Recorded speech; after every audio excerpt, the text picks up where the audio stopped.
नमस्कार। Gita online audio series में आपका स्वागत है। सबसे पहले गायत्री मंत्र मेरे साथ। ओम भूर्भुवः स्वः तत्सवितुर्वरेण्यं भर्गो देवस्य धीमहि धियो यो नः प्रचोदयात्। अभी हमने पिछले एपिसोड में पूरा प्रथम अध्याय गीता का हम लोगों ने जाना समझा। देखिए, जो पहले 2 अध्याय हैं उसमें पहले अध्याय में अर्जुन बोलते हैं, ज़्यादातर अर्जुन बोलते हैं, और दूसरे अध्याय से अर्जुन का जो संशय है उसका निराकरण करना भगवान शुरू करते हैं। तो जो पहला अध्याय है वो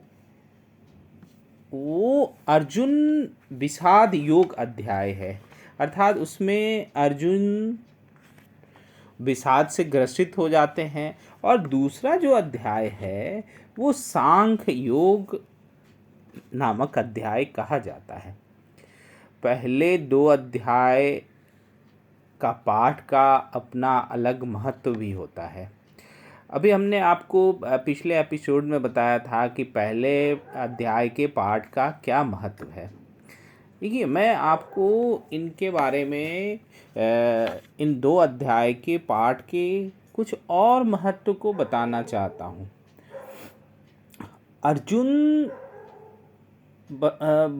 अर्जुन वस्तुतः हमारी जीवात्मा का प्रतीक है, एक साधारण आदमी का प्रतीक है। एक साधारण आदमी नेगेटिव सोचते किस लेवल पे जा सकता है वो हमने पहले अध्याय में देखा। वो एकदम नेगेटिव चिंतन के पराकाष्ठा पे चले जाते हैं, यहाँ तक कि बोलते हैं कि भाई हमारे बंधु बांधव साले हमारे दादा, यही सारे हमारे सामने युद्ध में हमारे सामने हैं, मैं इनसे युद्ध कैसे करूँगा। और इवन कि वो बोलते हैं मेरे शरीर में कंपन हो रहा है इनको देख करके। मेरा पूरा शरीर जो है वो मेरा पूरा शरीर का एक एक अंग शिथिल हुआ जा रहा है। पिछले ही अध्याय में उन्होंने बोला था सीदंति मम गात्राणि मुखम च परिशुष्यति, अर्थात मेरे अंग शिथिल हुए जा रहे हैं, मुख सूखा जा रहा है।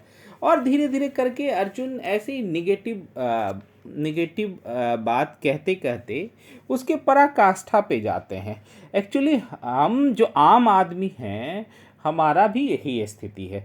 देखिए, अर्जुन युद्ध के कारण विषाद में आते हैं। विषाद कई परिस्थितियों में पैदा होता है, चाहे युद्ध हो, महामारी हो, चाहे प्राकृतिक आपदा हो, या बहुत अधिक चिंता हो। इन स्थितियों में विषाद उत्पन्न होता है। अभी वर्तमान में कोरोना की आपदा, कोरोना का फर्स्ट वेव, सेकेंड वेव आया और हम में से कई लोगों ने अपने नियर डियर को खोया। इवन कई लोगों की नौकरी चली गई। और कोरोना के पश्चात जो पोस्ट कोरोना इफेक्ट है वो बहुत ज़्यादा है। बहुत सारे लोग अभी भी विषाद में, अवसाद में कोरोना के कारण पड़े हुए हैं। इन लोगों के लिए मैं कहना चाहता हूँ कि ये जो पहला 2 अध्याय का पाठ है ये ऐसी अवस्था में जादू सा इफेक्ट कर सकता है, क्योंकि पहले अध्याय में अर्जुन विषाद में जाते हैं और दूसरे अध्याय में भगवान उनको विषाद से निकालने की चेष्टा करने लगते हैं।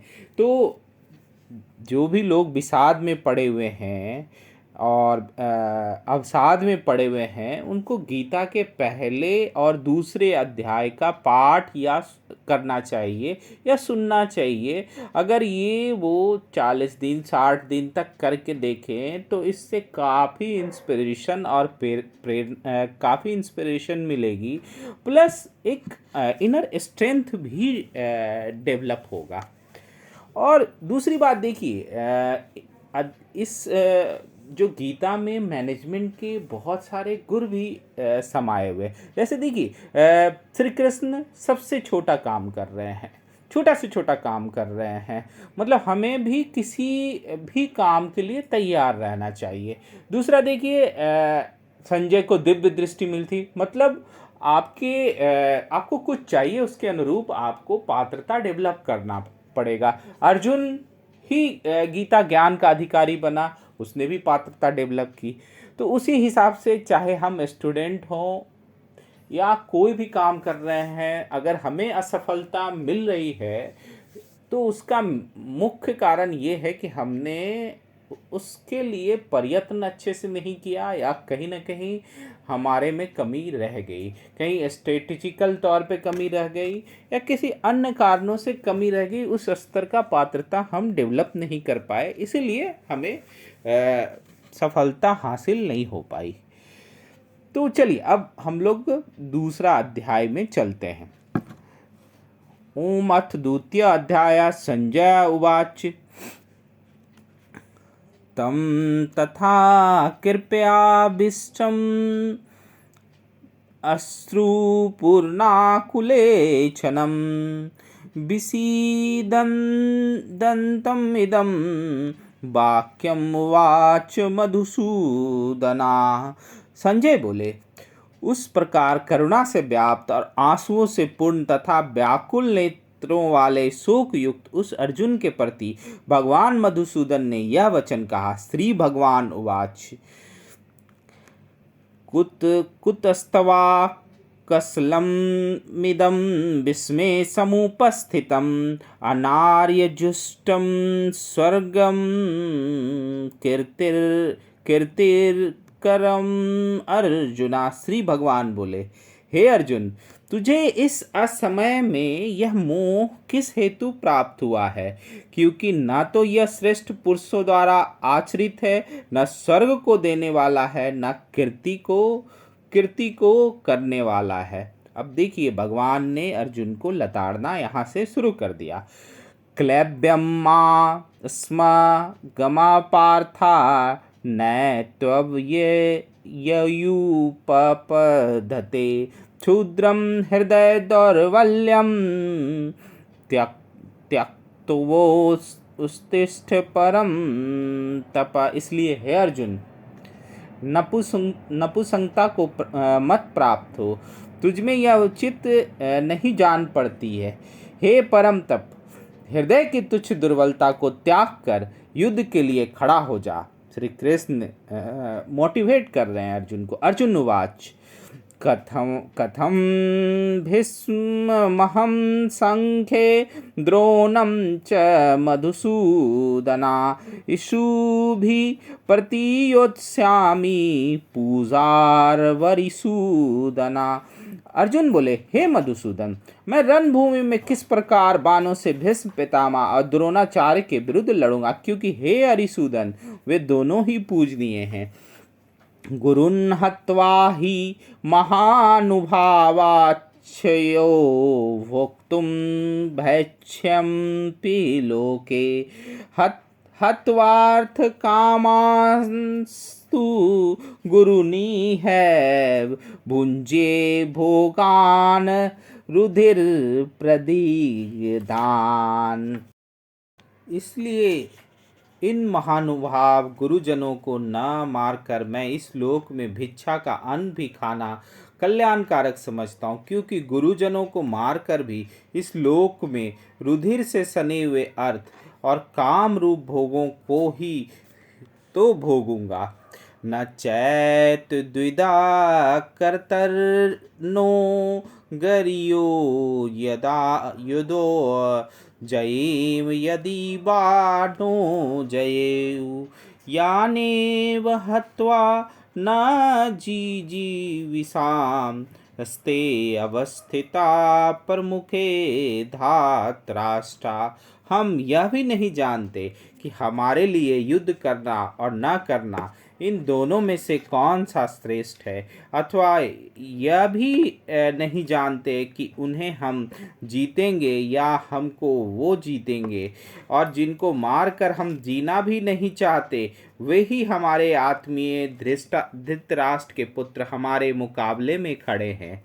अगला 7वां श्लोक। कार्पण्य दोषोपहत स्वभावा पृच्छामि त्वां धर्म सम्मूढ़ चेता यच्छेया सयान्निश्चितं ब्रूहि तन्मे शिष्यस्ते अहं साधिमां त्वां प्रपन्नम।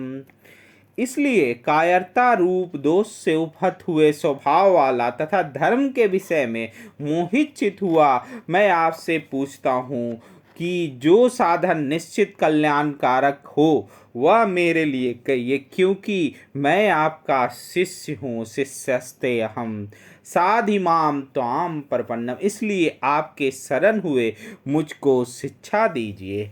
देखिए, इसमें अब अर्जुन अपने आप को भगवान का शिष्य कहते हैं।